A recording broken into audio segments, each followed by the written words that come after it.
चतुर खरगोश और शेर की कहानी। एक जंगल में भारसुक नामक बलशाली शेर रहा करता था।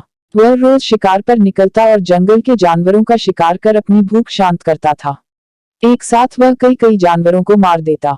ऐसे में जंगल में जानवरों की संख्या दिन पर दिन कम होने लगी। डरे हुए जानवरों ने इस समस्या से निपटने के लिए सभा बुलाई। वहां निर्णय लिया गया कि शेर से मिलकर इस विषय पर बात की जानी चाहिए।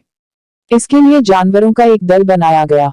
अगले दिन वह दल शेर से मिलने पहुंचा। शेर ने जब इतने सारे जानवरों को अपनी गुफा की ओर आते देखा तो आश्चर्य में पड़ गया। वह गुफा से बाहर आया और गरज कर जानवरों के दल से वहां आने का कारण पूछा। दल का मुखिया डरते डरते बोला, वनराज, आप तो वन के राजा हैं, हम सभी आपकी प्रजा है। आज आपकी प्रजा आपसे एक विनती करने आए हैं। कैसी विनती? शेर ने पूछा। वनराज, आप रोज शिकार पर निकलते हैं और कई जानवरों को मार देते हैं। आप उन सभी मरे हुए जानवरों का भक्षण भी नहीं कर पाते। हम सबका विचार था कि आपकी भूख मिटाने यदि रोज एक जानवर आपके पास भेज दिया जाए तो आपको भी आराम रहेगा और हम भी भयमुक्त रहेंगे। शेर को बिना मेहनत शिकार प्राप्त हो रहा था, इसलिए उसने यह निवेदन स्वीकार कर लिया, किंतु साथ ही चेतावनी भी दी कि जिस दिन उसके पास जानवर नहीं पहुंचेगा उस दिन वह सबको मार डालेगा। उस दिन के बाद से प्रतिदिन एक जानवर का चुनाव कर उसे शेर के पास भेजा जाने लगा। अब शेर दिन भर गुफा में पड़ा आराम करता रहता। परिणामस्वरूप अन्य जानवर जंगल में सुकून से जीवन जीने लगे। एक दिन शेर का भोजन बनने की एक खरगोश की बारी आई। खरगोश शेर की गुफा की ओर चल तो पड़ा, किंतु मृत्यु निकट होने के कारण वह अत्यंत भयभीत था। वह धीरे धीरे कदम बढ़ाता हुआ चला जा रहा था, साथ ही किसी तरह अपने प्राण बचाने का उपाय भी सोचता जा रहा था। चलते चलते रास्ते में एक कुआं पड़ा। कुएं के पास जाकर जब खरगोश ने उसमें झांका तो उसे अपनी परछाई दिखाई पड़ी।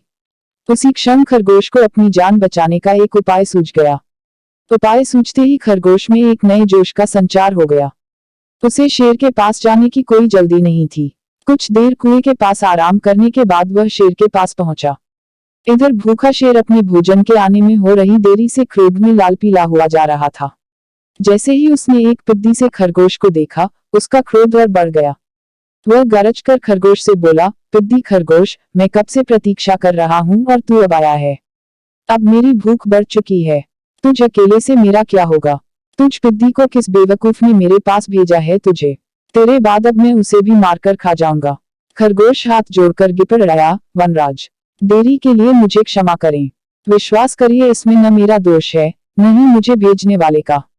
हम तो 5 खरगोश आपका भोजन बनने निकले थे, किंतु रास्ते में एक दूसरे शेर ने हमें रोक लिया। जब हमने उसे बताया कि हम अपने राजा का भोजन बनने जा रहे हैं, तो वह 4 खरगोशों को मारकर खा गया और मुझे आपके पास यह संदेश देने भेजा कि अब से वह जंगल का राजा है। ऐसा कहा उसने। शेर गुस्से में दहाड़ा, जी वनराज, उसने आपको लड़ाई के लिए ललकारा है। उसने कहा है कि वह आपको मारकर इस जंगल में एक अक्षत राज करेगा। ये सुनना था कि शेर गरजता हुआ बोला, मुझे अभी इसी समय उसके पास ले चल। मैं उसे बताता हूँ कि इस जंगल का राजा कौन है। आज तो उसकी खैर नहीं। खरगोश तुरंत तैयार हो गया और शेर को लेकर कुएं के पास आ गया। कुएं को दिखाते हुए वह बोला, वनराज, ये उस शेर का दुर्ग है। वह इसी दुर्ग में रहता है। आप दुर्ग के द्वार से उसे ललकारिए। शेर ने कुएं में झांक कर देखा तो उसे अपनी परछाई नजर आई। परछाई देखकर उसने सोचा कि अवश्य ही वह दूसरा शेर है और जोर से दहाड़ते हुए उसे ललकारने लगा। कुएं की दीवारों से टकराकर आती हुई अपनी ही दहाड़ की प्रतिध्वनि सुनकर और अपनी परछाई देखकर उसे लगा कि दूसरा शेर भी दहाड़ते हुए उसे ललकार रहा है। उस ललकार का उत्तर देते हुए उसने कुएं में छलांग लगा दी। कुएं की दीवारों से टकराता हुआ वह पानी में गिरा और डूबकर मर गया। शेर के मरने के बाद खरगोश खुशी खुशी वापस लौटा और जंगल के अन्य जानवरों को खुशखबरी सुनाई। सुनकर सभी बहुत खुश हुए और सबने खरगोश की खूब प्रशंसा की।